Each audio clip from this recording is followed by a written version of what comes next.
semuanya sampah ini. Nah itu, makanya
halo, assalamualaikum warahmatullahi wabarakatuh.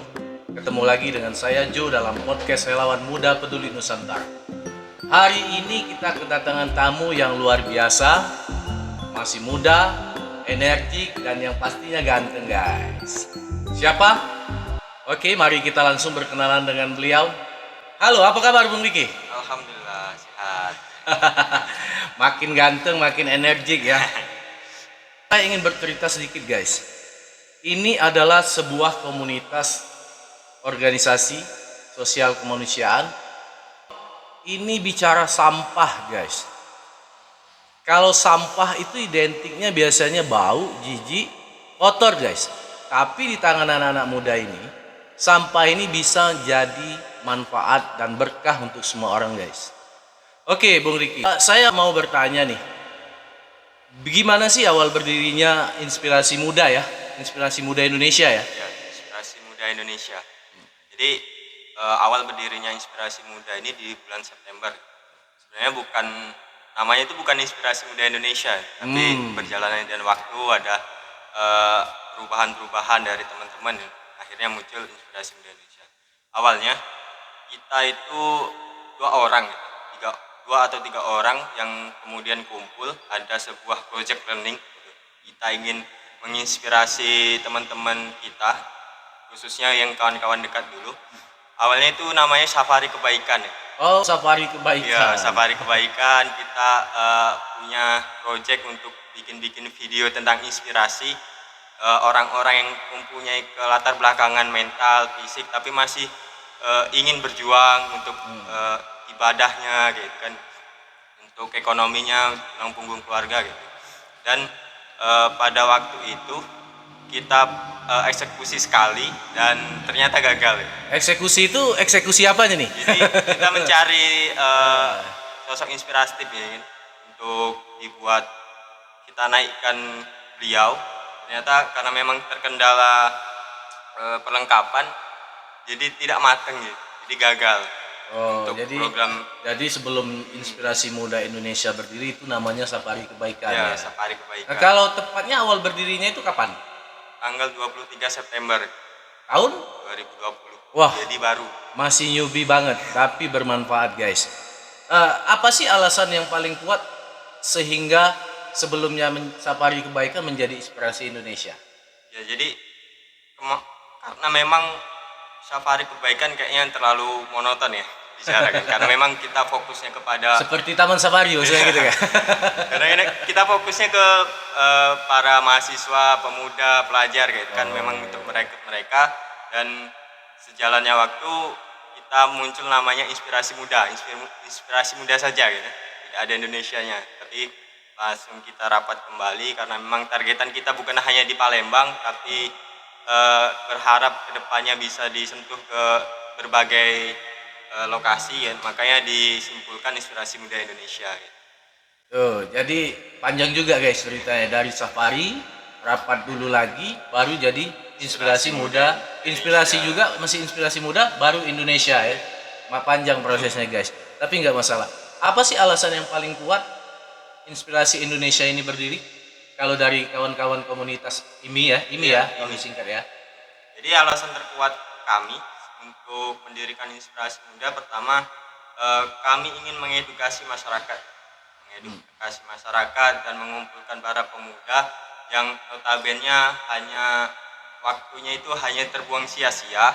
Kita cuma nongkrong-nongkrong saja, kan bakar-bakar ayam, tapi tidak punya project learning ke depan untuk kebaikan. Makanya luar biasa ya. Jadi intinya ingin bermanfaat lah ya, daripada waktu terbuang tidak jelas, lebih baik kumpul sama bareng teman-teman melakukan hal yang manfaat. Nah ini yang saya bingung guys, untuk sobat relawan yang juga harus ketahui, ini makanya saya selaku ketua relawan muda peduli Nusantara itu agak bingung guys, kok mainnya sampah ini. Nah itu makanya saya bingung, kok bisa-bisanya idenya keluar kok sampah yang dikelola nih.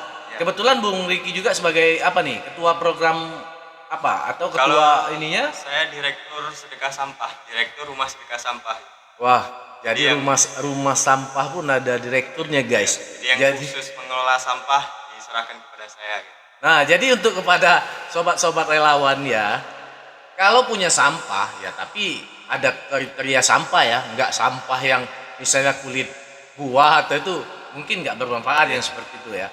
Ini sampahnya tuh jenis-jenis apa aja sih Bung? Kita ambil botol plastik, kardus, kertas-kertas arsip, dan besi. Oh yang seperti di loak-loak itu ya? Seperti itu. Untuk sementara kita mengambil hal seperti itu. Setelah itu sampah itu dijual atau disortir dulu atau ditunggu sampai banyak baru dijual atau gimana? Ya, kalau kami disortir terlebih dahulu, dikumpulkan lalu disortir karena memang kriteria sampah itu tidak langsung nilainya akan berubah ketika kita sortir. Jadi memang sampahnya itu nggak sembarang sampah, memang ada kategori sampahnya yang bisa dijadiin berkah guys. Jadi setelah sampah ini dikumpulkan baru dijual ya. Iya, dijual. Nah setelah dijual hasilnya baru dibeliin sembako dan disedekahkan.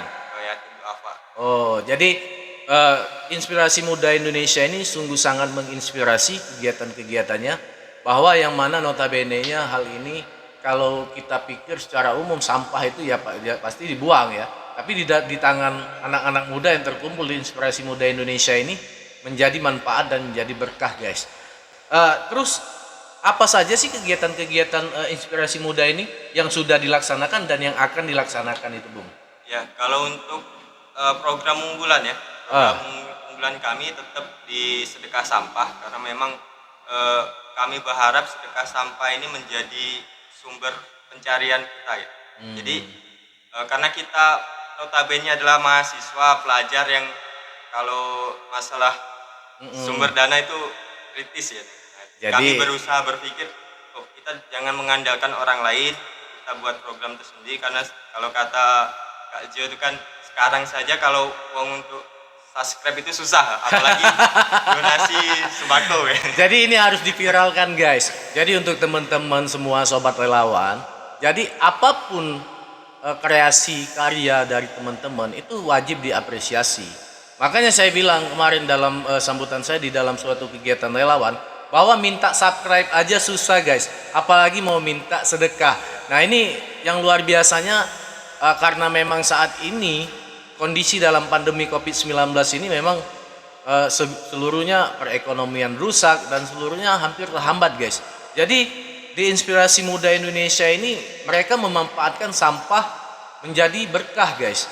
Jadi luar biasa sekali kumpulan-kumpulan dari anak-anak inspirasi muda Indonesia ini. Terus apa sih suka dukanya sewaktu ndiriin inspirasi muda nih? Dukanya kalau pertama sukanya ya boleh dong sukanya dulu ya, nih sukanya kan kalau bicara suka nih pasti asik deh suka. Jadi sukanya kita bisa kumpul dengan teman-teman, waktu kita lebih produktif, kita lebih mandiri yang gitu. Pastinya terjalin kebersamaan ya, kekeluargaan gitu ya. Terus yang saya dapat pribadi ya, sikap kita terhadap sampah itu berubah. Biasanya Oh. kalau kita minum botol langsung kita buang, Tapi bukan pemulung ya? ya bukan. Tapi kalau teman-teman nyebut pemulung milenial. Oh, nggak apa-apa sih Iya. guys. Yang penting kan apapun kata orang mau dibilang pemulung milenial, yang penting kan bermanfaat daripada kita narkoba, nongkrong nggak jelas. Yang penting kita harus bermanfaat untuk masyarakat Sumatera Selatan, khususnya di Kota Palembang. Kemudian harapan teman-teman yang ada di Inspirasi Muda Indonesia ini, Harapan kami untuk inspirasi muda ini lebih luas lagi jangkauannya, karena memang sekarang hanya di Palembang gitu kan, kita lebih buka lagi lebih luas, dan program-program kita ini lebih produktif lagi, bukan hanya berbicara pengelolaan sampah dikumpulin dijual langsung disalurkan ya, tapi lebih edukasi lagi, lebih terkenal lagi. oh ya, sobat-sobat relawan, hari ini kita belajar dengan Bung Riki dan teman-temannya yang tergabung di Inspirasi Muda Indonesia bahwa untuk berbuat baik itu bisa dengan cara apa saja. Hal itu terbukti hari ini saya melihat bahwa dari anak-anak Inspirasi Muda Indonesia ini sampah itu bisa menjadi berkah.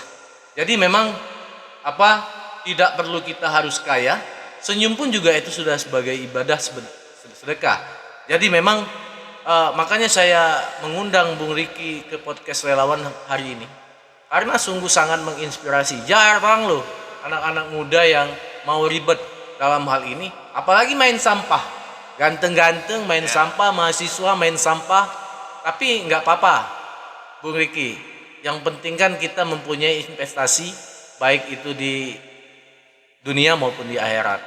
Alhamdulillah hari ini kita kedatangan tamu yang luar biasa dan sungguh menginspirasi untuk kita semua. Teman-teman, mari kita bersama-sama bahu-membahu untuk membantu masyarakat yang dalam kesulitan, apalagi dalam kondisi pandemi COVID-19 ini. Makanya sangat menginspirasi sekali hari ini Bung Riki. Terima kasih atas kehadirannya, mau bercerita bagaimana sampah itu menjadi berkah. Luar biasa sekali guys.